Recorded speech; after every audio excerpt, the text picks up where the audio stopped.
I'm here. What's happening? Hey there. I So am. no, I think I was asking what the link was. You said you put the our portal link somewhere, and you sent me Yeah, this. You sent me the Zoom link, and didn't you send me?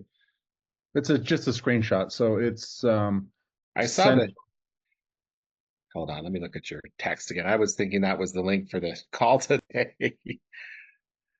No, it's essentially if you can you see my screen? Oh, there I see it down there. Inspection resident. So I just need to click on that. I guess I'm, Yeah. I'm just was wondering what to put into the presentation for them to easily go to it.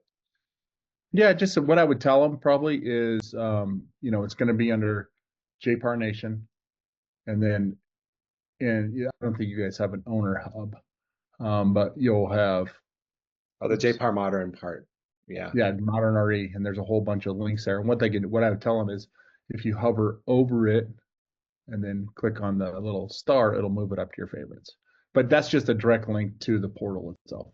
Yeah, let me just go in there and see if I can see it in my JPark.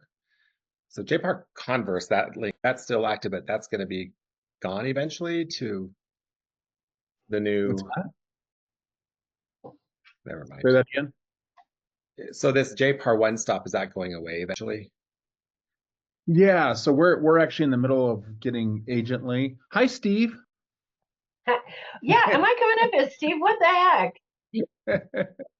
That's funny. Um, I can change that.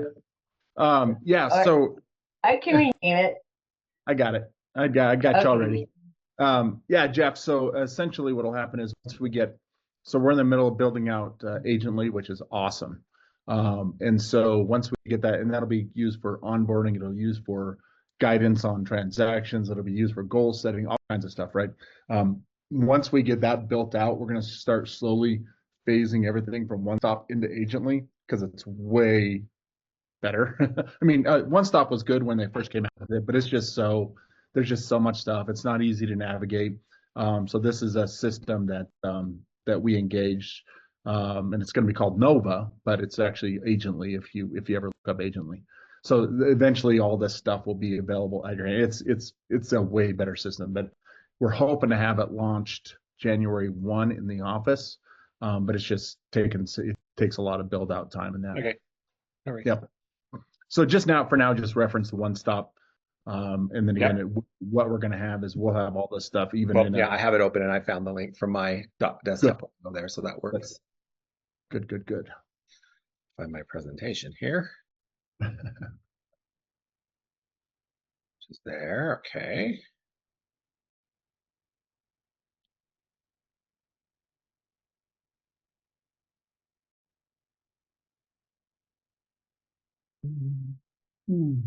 Had to sit through a 4-hour ethics class this morning. Fun. Not No, really. no, no. Actually, I don't know if you've ever had a class with Mickey Sanders. I have. Yeah, Mickey's awesome. So she used to come and teach a lot of stuff here when she worked for Cypress. And so I got to know her there, but it was at least good seeing her. And of course, she picked on me the whole time because she knew me. But and she had to tell me to shut up once. Ryan, quit advising these people. They're not your agents. Oh, sorry. I think she actually did my ABR 2-day course this past Oh, summer. really? Yeah. They give me a cool thing. And I'm going to put it out there. So next year, when you start your new cycle, or then once that's your new cycle, they have a C2X thing that NAR offers. That's free, and it actually counts for your ethics too. So I'm going to send that out. I think you only get to do it once, but at least one time it'll knock out your ethics, and you don't have to pay for it, and it looks pretty cool. Well,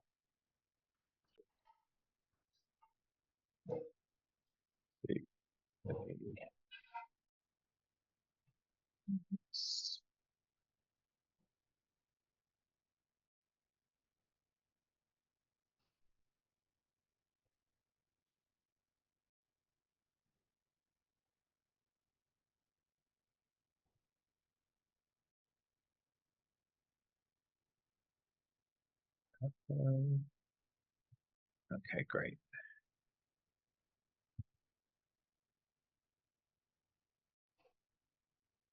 Does it give you the share screen? Yeah, hold on a sec here. Let me get in there. Just want to make sure you have capabilities of doing that. Screen.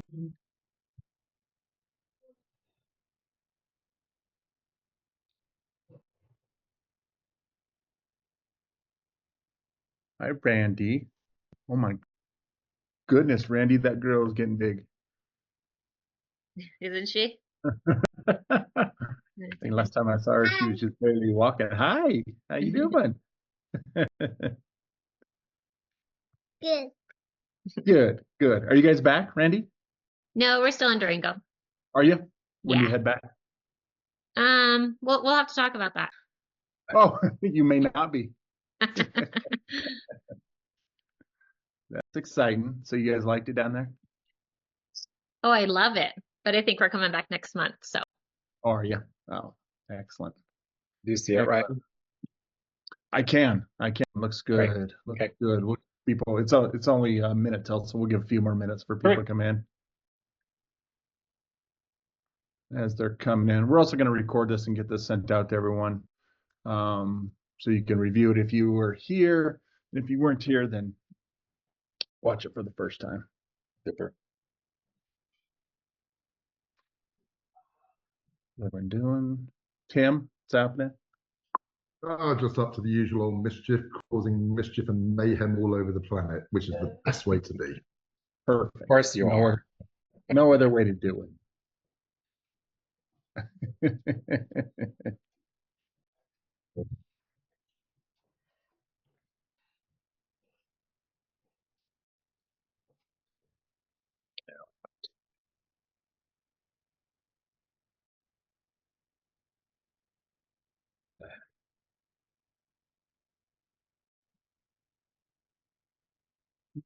Who else is here? What's up, Eric?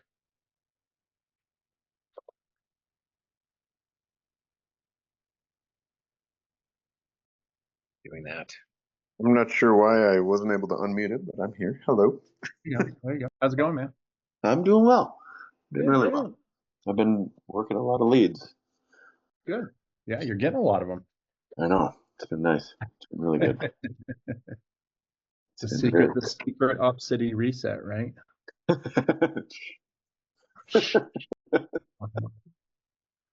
Speaking of Op City, Ryan, did you ever get a chance to hear back from the rep? My guy, I got a notification that he's on holiday, so I'm Ah. assuming to hear back real soon. So, hey, Carlos, did you have an Op City account prior to then? Yes. Okay. And so when we sent you that link to sign up, that's where I gave you that message. Yeah, it says that they emailed me back saying that they got an update stating that my NRA ID wasn't active anymore. That's obviously because I'm not part of a board. Yeah. Anymore. So they said that it wasn't available to me at this point. Okay. So Yeah, I'm still waiting on clarification on that one. So sorry, I'll actually, I think that he's supposed to be, I don't know if he's got 2 weeks off or not. So it might be a minute before we find out, but that's okay. I got it. fortunately it's out of our hands. So hi, Susie. Hi. How you doing? I'm good. How are you? Very good. Very good. There's Annalise. Did my card finally work? Oh, it still says there's an issue with the address. It doesn't like the address for some reason. So I don't know if you want to call your bank and say, hey, what address do you have associated with it? But Well, that's rejecting it. I am in the middle of like also trying to run my taxes, and they're also having a problem with my like banking through Right. my credit card. So Well, just you know, you get a chance to talk to them and just well, send me a text. originally I thought it was because I used like a virtual card number Mm-hmm. on my app. So then I got my card out and put like my actual card on. Mm-hmm. I guess that's not gonna work. Do you know how many times I've hit my head because of this whole thing? A lot. Yeah, I'm guessing a lot. You've had a rough year when it comes to people messing with your accounts and that. Yeah, my social's on freeze. I can't even open up, like I can't do anything else. No Oh, longer. wow. So Bang. Wow. It's too bad. That is not fun. Believe Hey, me. Ryan. Yeah. Hey, Ryan, do you need to be a realtor to enjoy the prime leads, the prime street leads, and the opposite leads? Op City, we're trying to find out. We never had an issue before getting people who were getting into Op City, we never had an issue with that before, whether there were realtors or not, because Realtor.com got bought out years ago by a private company, so it's not really realtor owned, right? I can see it if they're realtor owned, but they're not. But we just had Carlo on board and he said they wouldn't grant him access because of the fact that they said he wasn't a board member. Prime Street, no, Prime Street has nothing to do with that. So I you never should. had a problem when I What's did that? when I did OpCity earlier this year when I was actually using it. I'm not a realtor. Yeah, and that's why Say that was the first time we had heard that, period. So we'd never heard that before as far as someone getting that message. So Carlos, it might be that he already had an account too. That's caused issues when brokers come over to our brokerage and they've already had an account that's caused issues. So it might be a simple fix, but we're trying to figure that. But Prime Street has nothing to do with, it's just as long as you're licensed, you can get those. Yeah. fees. And he said, he's like, you had mentioned the sign up form wasn't taking your information, and upon checking your NAR, it appears your ID is inactive. Please note that you must have an active account to sign up, so please reach out to NAR to fix this. So Yeah, we'll again, see. unless they changed what they're doing, we've never had them say. Yeah. Hey Ryan, guess what? Not about to. I just got under contract with the first lead that I got from Prime Street. Oh, So, nice. yeah, it's a first. I've been working some of these leads, but been having a hard time. So Awesome. yeah. So I'll probably that's have good. questions about that. Do I just use the referral section of the dot loop for that once? Yeah, just note it. You can do the referral section and then put it on your cover sheet. And we've got a prime fee, fee added in our back end. So they just had I think they're kind of actually that was OpCity. I know OpCity's fees went up, but Prime Street are still the same. They're still 40%. So, but yeah, we can talk about that later too, AJ. AJ, I'm gonna call you again probably this next week because I need help on CTME again. Sounds good. Okay, everyone. Well, listen, I want to thank you all for joining us today. We're pretty excited about what Jeff has brought to the company. Jeff has had a relationship with Inspection Resolution General Contractors. He'll talk about his relationship and that with them. We sat down, met with them, and we kind of went over their product. I've actually used them a couple times, not actually for the work, but as far as going through the process of getting bids and stuff, which is really slick. So we think there's a lot of value here, especially for agents. Jeff's going to talk to you more about how they work, his experience with them, and then we'll kind of do a little Q&A. But really, we want to get people just some basic knowledge about this program, and that way you can use it as again another tool to help you kind of navigate inspections. And it can be used for a lot more inspections, but inspections, whether you're on the buyer seller side, prepping your home for listing, a lot of different things you can do. So. We are recording this. We'll get this sent out to everyone when it's done too, and we'll add it for the people who didn't watch. And then if you need to review it as folks who actually logged in, you're going to have that access to that too. But I'm going to turn it over to Jeff Kurzman here to get us started. Cool. Thanks, Ryan, and thanks everybody for joining. Yeah, so some of you in the office when we had our Christmas gathering, we kind of gave you a quick and dirty, excuse me, overview. Very simple tease about what this is all about. So I'm going to go over the slideshow. It's not a long presentation by any means, and then the two different offerings that actually there's three different offerings that IRGC brings to the table, and then I'm going to show you a couple estimates that actually one that I'm actually have just signed off on Monday. For a pre-listing, and then another one for an inspection objection. That's not mine. I just asked them to give me a sample one. And then we'll kind of close with, Ryan kind of going over the relationship that going forward, the partnership, how that's going to work as far as what that means to us as to an agent, to brokerage. So, and I don't particularly like to read word for word on slideshows. So when I'm going through it, if I don't read, verbatim, you can read it yourself. I just don't, you guys can read on your own, so I don't need to read it to you, I guess is my point. So I've been involved with IRGC, or have used them for various things for probably going on, I think it's my third year with them. So, so CJ is the owner estimator. Within the office, there is Lori, who's the business manager, who will do a lot of the work on the quotes, and she does a lot of the scheduling for CJ on all the jobs and the projects. But he's been in the business 30 plus years. He used to work for Zillow. He's done flips. He's done all sorts of construction things. So it's really cool what they offer us. And when I talk about the pre-listing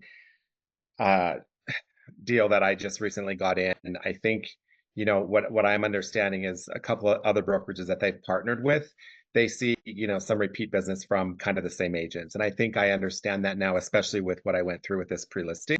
It's like everything we do in our business, we have to really be prepared to talk to our clients, educate them, and really share with them some of these things that are, in the end, something that's really going to help them net a higher profit, especially on a pre-listing or something that needs work. And I'll talk a little bit more about that as we go through it. So this first slide is kind of, I just noticed this is like, it just talks about the inspection resolution, but they offer, there's 3 things we're going to talk about. So, as we know, as us being agents, there's so many things going into the inspection, resolution, and objection. And in these newer days, in the last couple of years, there's no more waived inspections. Buyers don't have to buy shitty homes. Sorry for my French, but they don't have to buy our crap anymore. And so they're going to ask for things, and there's more room for negotiation and fixing things. So all these things that you're seeing in these bullet points here, fighting with the seller and buyer about who pays for what, not really fighting, but those negotiations. So with the inspection objections, it's very simple for us. I mean, and again, I've done this on another transaction I had. For my one that's coming up closing in January. So because I needed to know about some things for a furnace. I guess I could have shared that one with you guys. Furnace, air conditioning, and some electrical stuff. So I simply got the objection from the buyer's agent, as well as the objection.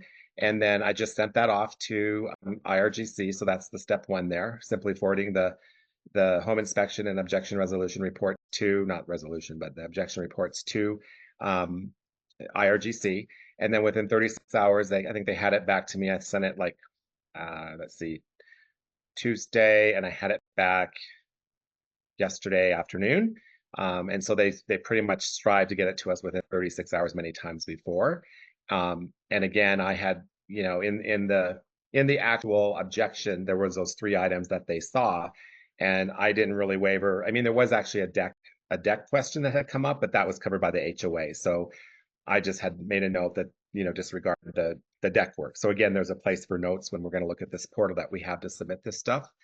And then step 3 is essentially, if the owner signs off on it, we schedule, 1, 2, or all of the quoted repairs. It just depends. I mean, you can go back if there's several things and, there's only 1 or 2 that, potentially the seller wants to cover, then you can ask for a redo of that estimate. Another thing that's happening is if they offer a credit, there's communication with the buyer's agent. And so after, closing, that information is given to that buyer, and potentially they can take that quote and get the work done on their own later on as well, if the credit doesn't cover it, or if they just didn't use it for the actual repairs.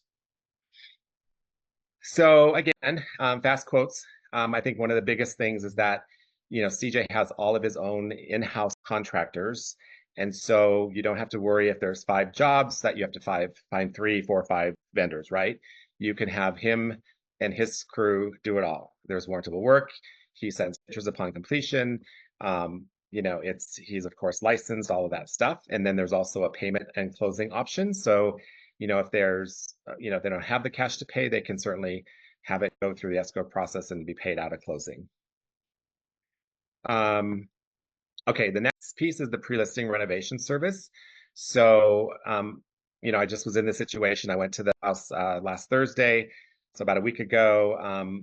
It's not horrible. This guy bought it like 7 years ago. He rented it out to family friends. They kind of trashed some things. So there's like a broken door down in the basement. The carpet in the basement completely needs to be pulled up because of urine, cat urine smell, horrible. You know, he's got a couple flooring issues. He's got a fence that needs repair in the backyard that blew off due to a windstorm. He has a garage opener in the garage that he's never hooked up electrical wise, some front yard landscaping, some painting, etc. So, you know, these are the things that, you know, when I spoke to him and went over the things, and then eventually we went over the comps, I told him that, you know, this is, I'll get into that too, as far as how I really persuaded him, I think, to bite the bullet and actually, you know, go with this pre-listing work that IRGC is going to do. So again, the other thing that CJ does, so we went actually out there on Monday after I got the listing agreement. Him and I returned to the property on Monday. CJ will go out to the property on these listing appointments with you, and he will go through the house. And he's very like, okay, we're gonna go walk around, and he kind of wants to just take his pictures and not really have even, you know, the owner kind of follow him around, except when there's questions at the end and that kind of stuff. And so he has an eye for really knowing what are going to be the biggest return on investments, on the investment for the seller, because sellers, as we know, once they start looking at repairs and renovations, they sometimes don't know when to stop and which things are going to bring the return and which things just let the buyer take care of them, right? And so that's the thing that CJ has a really good eye for, you know, focusing on the kitchen or the bathroom or painting or carpet, all of those things. So again, at that first bullet point, he knows exactly what renovations will make a home sell, which really won't. He'll focus on the renovations that truly pay off. And we'd never encourage these homeowners to invest where they don't, and if it's, you know, won't have a positive impact on their listing price. And I saw that through this whole process, going back and forth a little bit with CJ. He's very, you know, upfront in what he believes. And in the end, you know, his words, like, we're doing this seller, and at the end, really a favor to get him the highest return on what he's going to get when he does list the house.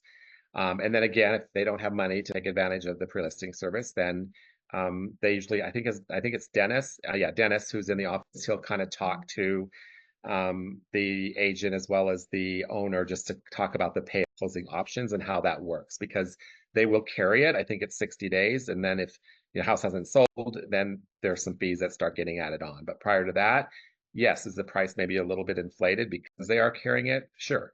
But it still is a great option because of the return that they're going to get on their investment. So these are just some before and after kind of situations. I think there's 2 or 3, but this was a 6300 East Castilla Place in Centennial.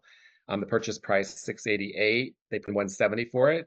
It listed and sold at $1,050,000, and that increased price was 53% with an ROI of 22%. When you get the presentation, you can go and look at these addresses online as well. And then we have a before and after for 804 Partridge Circle in Golden. So before the upgrade price target was $900, they invested about close to $300, so $285. Listed it for 1.5, and it sold for 1.710. So that increased price of 90%, ROI 35%. So, you know, I think what they'd like from us, and what I understand with other brokerages, they'd love us to be their vendor of choice for everything. So handyman work, repairs, the remodel, pre-listings, and then the objection resolution work. So even for you and any of your friends and family, again, when we're talking about what's our new thing called? Our new portal where we can send out to our clients, where they can look at all of their vendors and stuff. I mean, this is something that, you know, I will be putting in there, and you can also have in your portal for them to use. So I'm going to go out to what our portal looks like here. Let me know if you're still seeing my screen. Yep. Okay, does everybody see that? So Ryan has actually put this out on One Stop as well. So when you go to the JPAR Modern RE section, you'll just move down and you'll see the Inspection Resolution General Contractors link. And when you click on that, it'll open up to this as well. But when you get the presentation, you'll see that there is a separate URL as well that you can use. It always is going to default to this particular link. And so, as it says, because, you know, we're in a partnership, and I believe there's only maybe 1 or 2 other brokerages right now that they have. You know, and then of course they work with many other agents. They've been in the business a long time, individually. But our referrals are going to get priority scheduling and pricing, and then you're electronically kept in the loop while IRGC is completing the job. So when you move down, you have the 3 options to either pick for a pre-listing request, an inspection resolution request, or just remodel, repair, handyman request. Like, they can do anything simple. So if you need somebody to do, I'm just seeing the answer about inspector. So they don't do anything with inspection or an inspector, correct?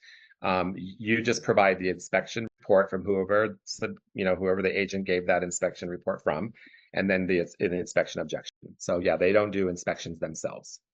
Good question. Okay, so then we've got the inspection resolution request and the remodel. Okay, the remodels. So even like a simple plumbing job, like maybe a backed up sink, or some kind of light fixture that needs to be replaced, or a new dishwasher. I mean, anything simple. It doesn't have to be a pre-listing or an inspection resolution request. It could be anything that a homeowner might need, even if they're not selling or buying, or a client in that realm of your sphere. So you just pretty much click on it. I'll just go to the inspection resolution request, and it'll ask you for your name, and that would be your name, agent name, your phone number, the email, put in the address of the actual house. And then there's a place for you to select the files to upload the inspection objection, as well as the inspection report. And once you select those files and put them in there, you can add notes. So that's where you can say, oh yeah, the objection has this, but blah, blah, blah. We're going down a different path for that, or you don't need to include that, or whatever. And then you just hit submit, and you're going to get an email saying that they've received your request. And then we submit what we want done. But yeah, I'll come back to the questions. Just real quick to hit on that little area where you can add some details. Keep in mind that you're going to get a bid sight unseen, right? So I think this company, they're obviously going to, their contract says, or when you get the bid, it's going to say this isn't final. They have to look at the property, but they're trying to estimate. And then my guess would be they're going to estimate to make sure that they're protected, because they don't want sticker shock. If they try to estimate too low and then come and look at it, and all of a sudden, well, it's an extra $1,000 and it freaks people out, that's not a good way to go. So my guess is they're going to be a little bit high, overestimating, just to make sure they're covering everything. So I think it's very important when you send these things in to be very detailed about what's needed. And so if there's certain things, and we talked about this earlier with Jeff, he's got a condo that's got a very, it's a small unit, doesn't need that big of a furnace. But when they bid it out, they might just bid out a standard furnace for a standard single family residence home. And so just little details like that might help them to kind of really pinpoint that bid a little bit better. Yep. So the furnace from one vendor that I've used in my building, I've sold a couple condos in my building here, and this vendor did not IRGC, but another one did my furnace, and he quoted my seller a $4,500 furnace price, and it was 50 BTU. I think is that right? 50 or 110. And CJ and his team quoted a larger one, and he never went on site to see it. And his quote was like 5,900. So it was a lot more because of that. But I went back to CJ and I said, look, here's what this vendor blah blah was. And he actually beat it at $4,400. So, just to what Ryan said, yeah, definitely a good point. So I think, other than that, as far as, the offerings, that's pretty much it. Let me go back to the PowerPoint here. Okay, so and then, yeah, you'll see on the slide, there's the information for the office and the email to send it to. But again, when you're submitting online via the portal, it's going to automatically go right to the office for them to work up that bid. So let me go and share. Just wanted to share. Are you seeing this screen? Yep. Okay, so this is an actual estimate. This is the one that I got signed for the house coming up on Clayton.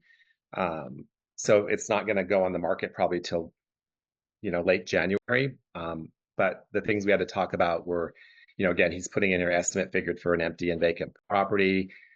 So the garage doesn't have the power out it, so he's gonna, work that. He's going to put some lighting in there, another outlet.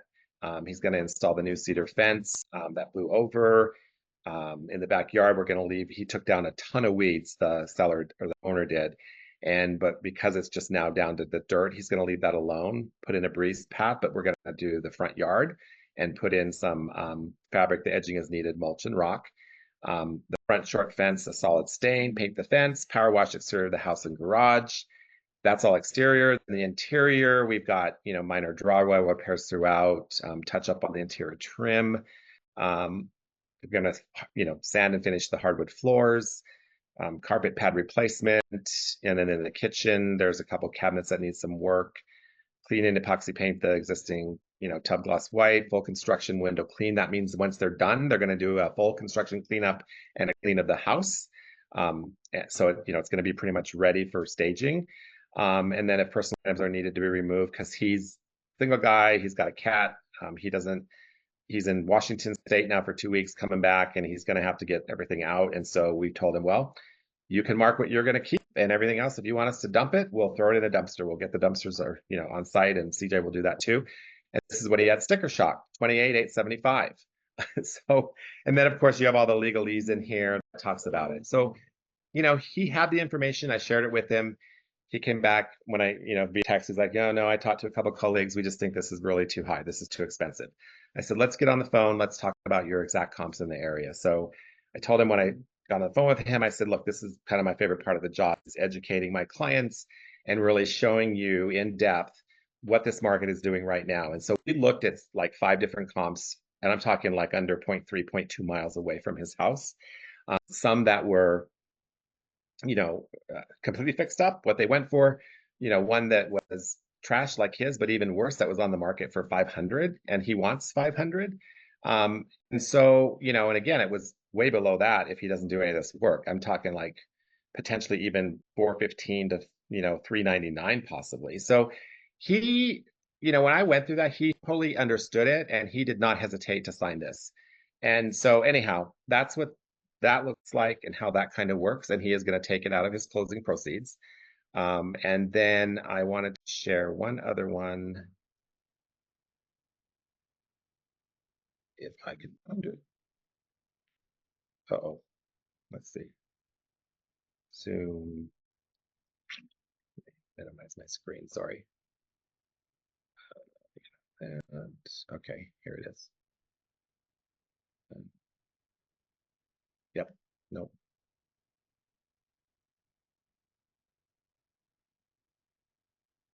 Oh, maybe this is the one. Are you guys seeing this one now?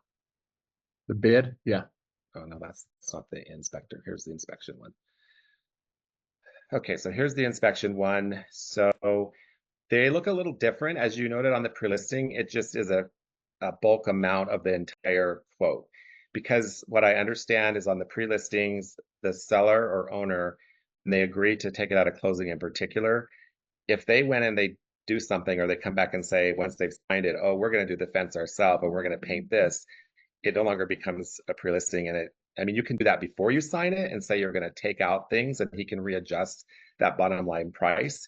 But once it's signed and the work's ready to be done, you have a contract for the work that's in there. That's how I understand it. These inspection objections are a little different. When you see these, you're going to actually see each item itemized on the page of the inspection report. So this first one is window replacement.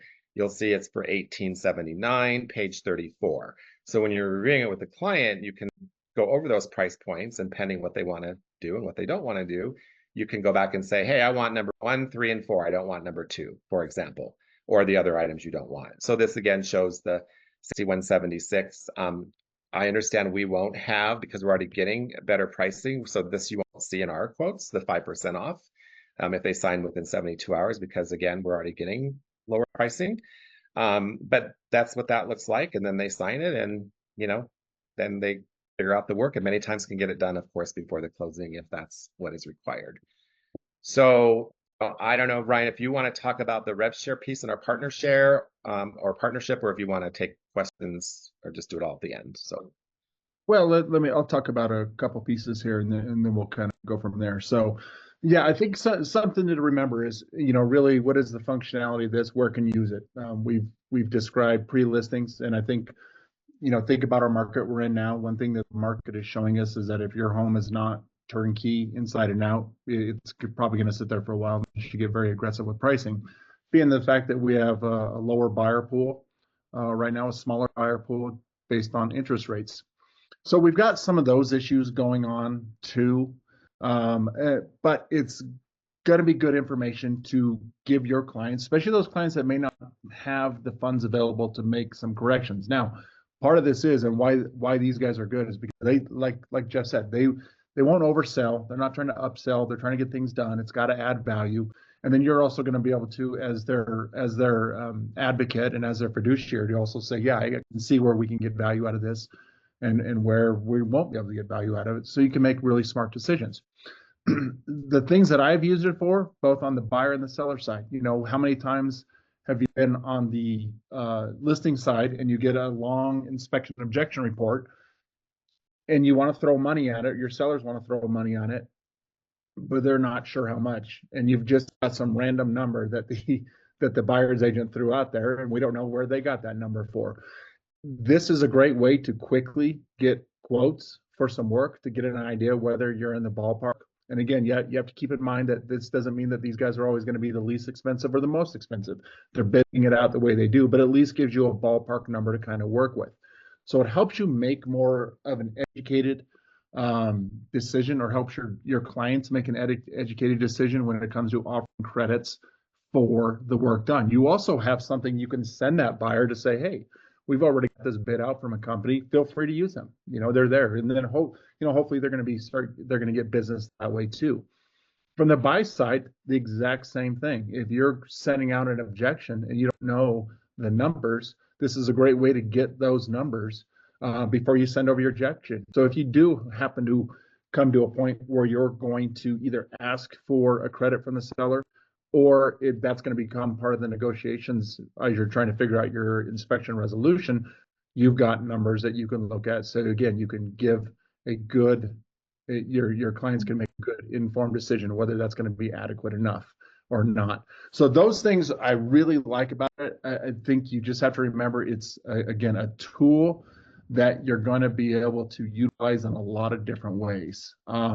Just going into a listing presentation, just walking a home with someone and saying, hey, I can get you quotes within a couple of days. They turned my quotes around both times I've done it now. They've turned it around in less than 24 hours. And again, they say 72, but I've been pretty lucky. So I've got both of those done pretty quickly. So it did help me make those decisions.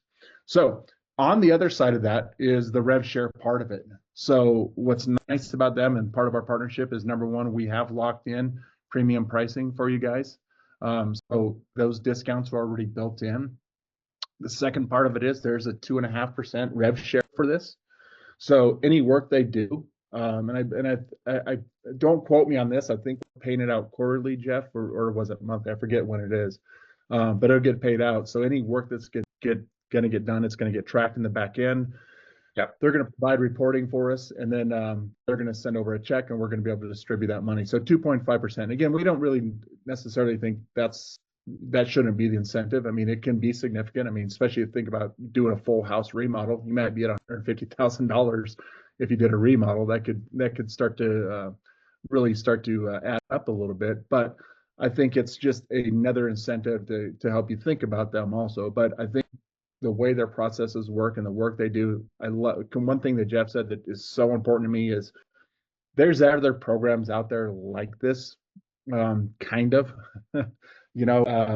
Curbio is one of them, but Curbio, I don't know how many millions of lawsuits they have going on.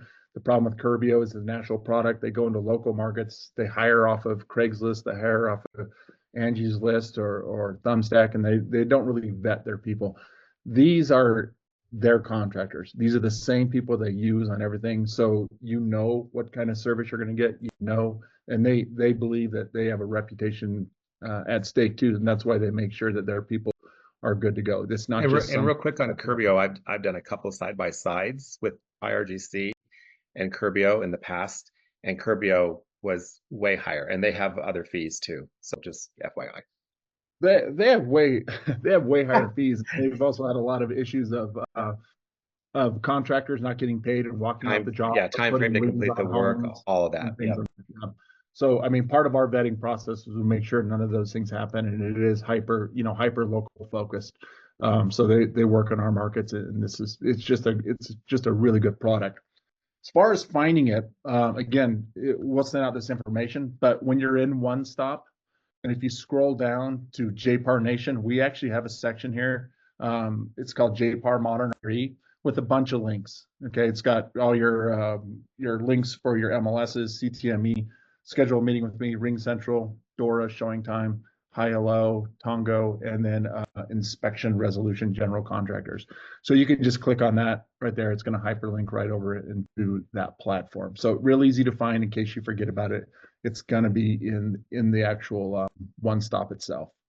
Okay, now I think we can open it up to questions. I see Crystal's newest. What if a seller isn't ready just yet? Can they pay out of pocket as well? Sure. And that'll, I don't know the percentage that he, for us, what it is, as far as what he increases it for a pay at closing, but yes, they can pay it out of their own pocket, and then they will get obviously probably something lower in the price too if they do that. See, I think we did get a question about where they're licensed at. So typically with contractors, that they're typically going to pull most licenses in most counties. If not, they usually have other contractors that can pull permits for them if they're not licensed in those counties. But would Jeff, if you wouldn't mind getting us a list of the counties they work in, because we've got agents that are kind of spread across, obviously the whole Front Range, to make sure that we're good. Annalise want to know how long they've been in business, how long they've been doing this. Yeah, so CJ's been in the business 30 plus years, and I know he's had this operation or this company, which is an LLC, IRGC, and then he just added, I think this year or a year ago, the handyman arm, a DBA of United Real Estate Contractors. And I know there's a United Real Estate brokerage too. So, so that's probably just started that piece of the arm, but he's had the LLC with the pre-listings and the inspection and all that stuff, I think 7 or 8 years. I mean, I think I've talked to some of my other colleagues too, and either previous brokerages, and they're like, how come I never knew of this? Like, how come we never knew of this? And it's like, yeah, it's kind of like, I don't know what they're doing to get their word out. I mean, he's doing better, but they've been around, a long time. I know he's known in the community, but I think this particular, he's growing this business after having it probably that 7 or 8 year time frame a lot in the last couple 3 years. For sure. All right, feel free to come off mute if you got other questions for us. Okay, so quick question. How long does it usually take if you want him to do the work from the time of signing the contract to starting? Yeah, so the house that I have that we're starting on, he's starting the exterior work while the owner's out of town, probably I think around the 30th, and that he said will be done before he gets back on the 5th. And then the owner needs a week. And then he said it probably 2 weeks to do the interior stuff. I mean, on a full pre-listing, depending upon the size of the house, I asked the same question. Some of them are max 4 weeks, like on a pre-listing. If it's a huge house, it might take a little longer than that, but I know the inspection items, if they want them done before closing, they usually always meet that request. So those are pretty quick. So.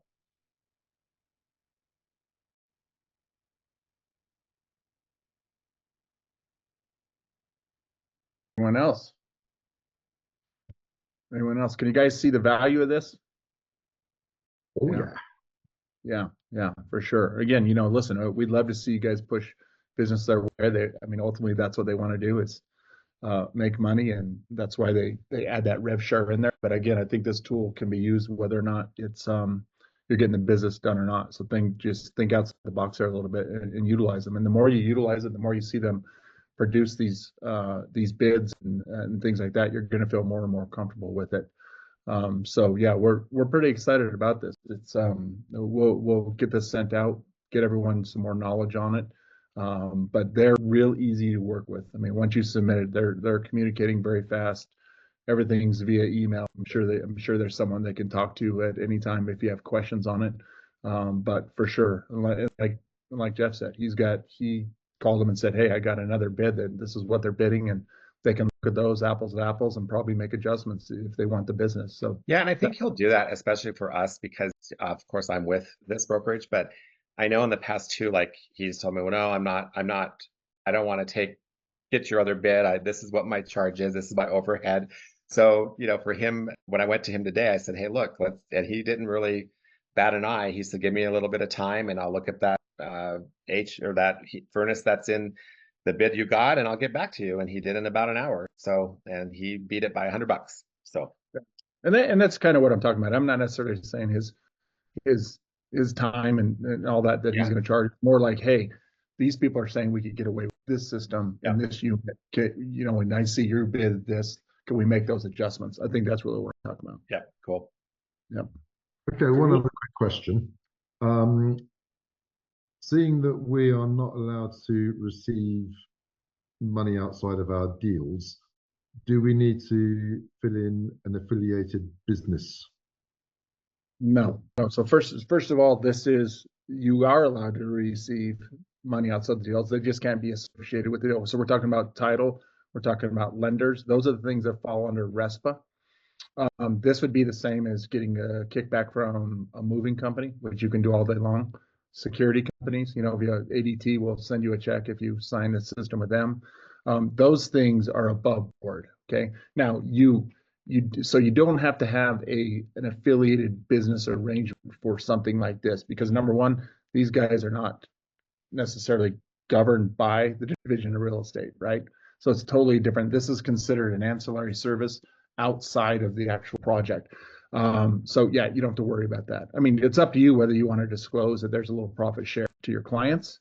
But I think the main thing is just to make sure that you're explaining, making sure that they understand that this company has been vetted through the company. They do a good job. I mean, you can try to find bad, what are they called when you get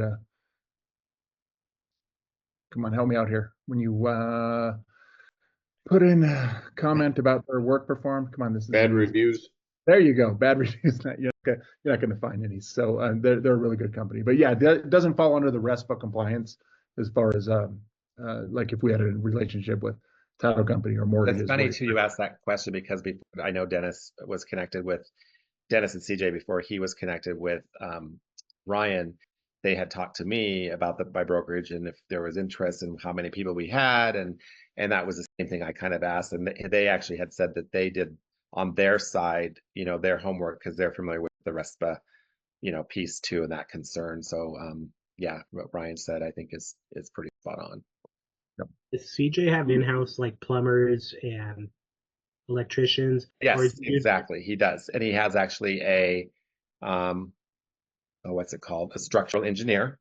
Of course, there's a charge when that guy goes out, but he's got that. And the only thing that he doesn't really do, and one of them has changed. It used to be glass and windows, because some homes are, as you know, really unique if it's a, historic home or whatever, and older home. And I guess he's now since got a window vendor that he does use. So that I think we can still request. And then the only other thing that I'm pretty certain that he will not do, or he has anybody, is like a sewer out to the line, like a complete sewer replacement. And radon too. I think I know he's done mold mitigation. He's radon. I have not heard anything that he won't do it. So Okay. Have you done a panel upgrade with him? a what? A panel upgrade? I have not, but I know that he has his in-house electrical person, but I have not myself, no.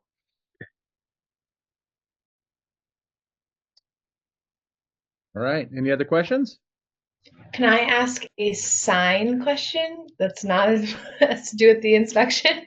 You can. What size sign do people get? I've got away with having listings but not having a sign. Well, first of all, shame on you. That's horrible. Well, okay, they had a banner because it was a condo.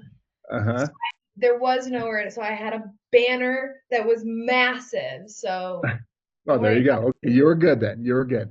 You know, how, I think it depends on what you look like, what you like the look of. I know that a lot of us use sign delivery or sign storage companies like S&G or R&D or S&G and RMD are a couple places that will actually build signs, store them for you, deliver. You can rent yard arms. So a lot of it depends on the size of the yard arm. just want Some people like them wider, some people like them taller. I mean, it's up to you. Any input from the room? stick into the ground. Well, I mean, listen, that's up to you. It's your business. I think people like the look and feel of that yard arm. They think it's a little more professional. And when you have companies where you can actually rent them from instead of purchasing them and keeping them in your house and lugging them around in your car and let them handle it, it's a lot easier. So it's completely up to you. As far as the ones in the ground, I mean, it's honestly up to your taste. You know, you don't want it too small. You want it to be seen. But do you want it more vertical or horizontal? That's completely up to you. Does anyone have any input in the room on what size signs they like? And obviously listen, you got land where you might have a big billboard type sign. You know, there's different things you can have, but as far as just basic residential, you guys want to chime in on that? Size Standard doesn't matter, it's how residential you is use it. 18 by 24. 18 by 20. Is that what most of you use, 18 by 24? Because I have That's- this in.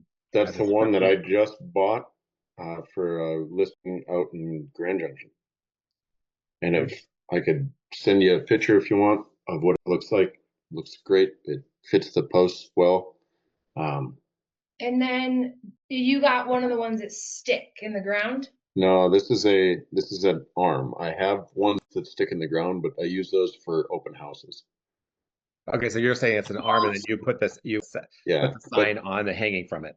but the Not- 18 by 24 will also fit in the I can't remember what the sign company is that we use, but it'll Double fit double. in their deal with the grommets. Like not the plastic, like No, I know the signs, aluminum.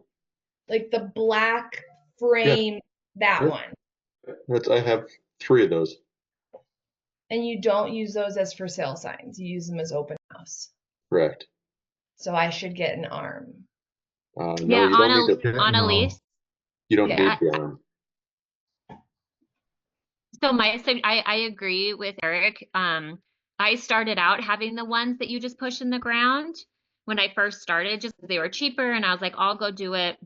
But through S&G, like you can have them make the signs, they store them at their storage unit, and they will go and put it in the ground for you with the arm, and it looks really nice, and it's like 50 or 60 bucks. And that's to take it down as well.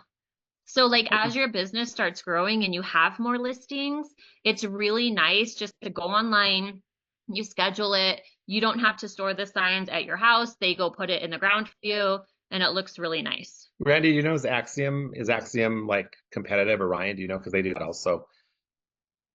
Yeah, I don't know what their rates are. I know there's a few delivery companies out there that they don't care where you get the signs from. Even like RMD, like hey, it's their valet service is separate than their sign service. They obviously want you to buy their signs from them, but you know, like build a sign, they're always giving us 40-50% off, like really good deals. So it just depends. You can just ask them, hey, even if I don't get the sign from you, will you store it for me? And they still want to make money on their delivery side of it.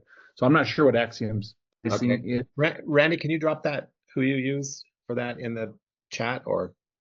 I'd Yeah, love And that, definitely. and that's That- actually, I'll just show you guys real quick here too. Let me Google. And if you end up doing this out in Grand Junction for any reason, I have a guy that does it for $20. Yeah. Ooh, that's great. Can you make that happen in Denver Metro? Right, exactly. Annalise, real quick while Ryan's looking for that too. If you have questions on CTME, their help desk is phenomenal. Absolutely Okay. awesome. So don't hesitate to use that. They are very, very, very helpful in walking you through things. I really don't like it. I like .loop better just Same. because like, the interface I feel like is Yeah. so there are features that I do like about .loop, but I think the interface really pisses me off.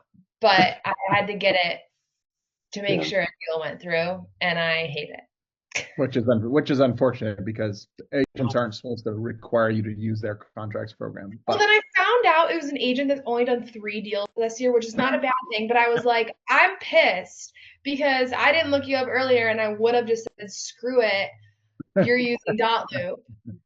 I Like, usually end up having to walk them through it. Like, hey, I understand this is a dot loop. You can sign through it. If you don't want to sign through it, you want to use CTME, I attach everything as a PDF, and you can go ahead and just add it to your CTME and drop your signatures on there. So in one stop under onboarding, guys, if you ever want to go back there, I number was 10. 60% off sale right now, which is why I was gonna do it through Build a Sign because it's like so cheap. I think it's literally like $60. I know like RMD, they'll hold your signs no matter who they are. And I think they just have a thing that if you are inactive, meaning you haven't moved your signs for like 12 months, I think it is, maybe less than that, then they charge like a storage fee. So they want to make sure the signs are going in and out so they're making money. But they'll store anyone's signs. I'm not sure about SNG, it might be worth getting a call. But right here, again, you have in number 10 in onboarding, there's a couple of links for a couple different valets and that you can check out. Okay. I love having someone else store our signs and deliver them and pick them up. Because I tell you what, for those of you keeping it home, they're going to end up getting trashed. Your signs stay pretty mint, and you don't have to deal with it. I mean, it's probably the best 50, 60 bucks I spend per listing, just on the ease of not having to drive out there, put it in, planting them in the middle of winter when the ground's hard, things like that. They can That is handle all that also stuff. true.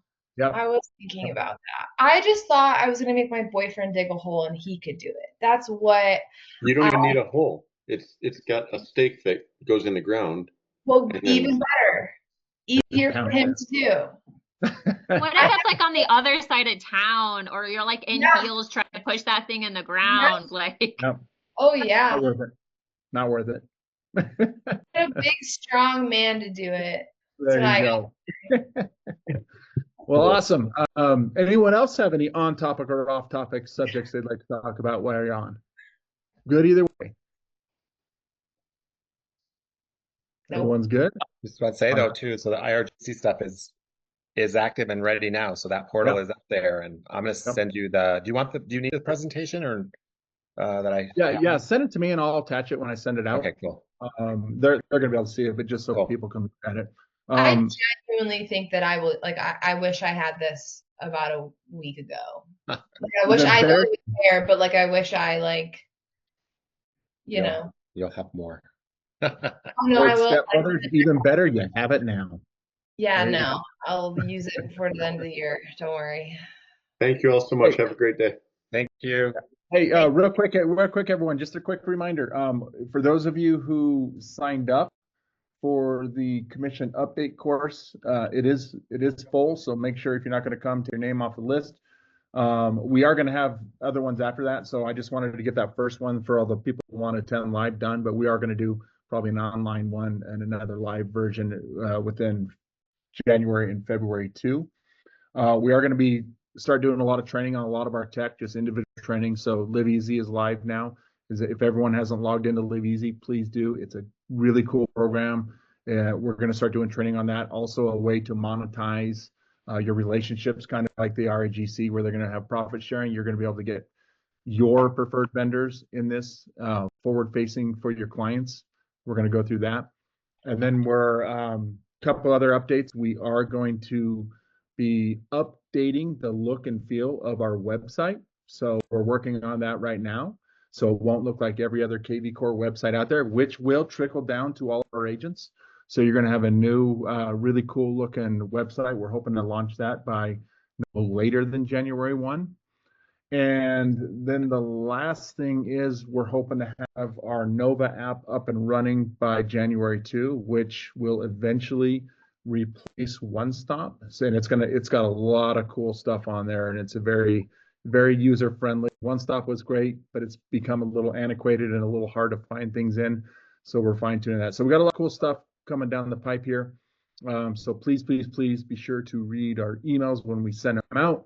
And if you have any questions or you want to talk about any of this stuff or see it live, just let me know. So Jeff, again, thank you very much for the introduction to this wonderful company, and thanks for the presentation today.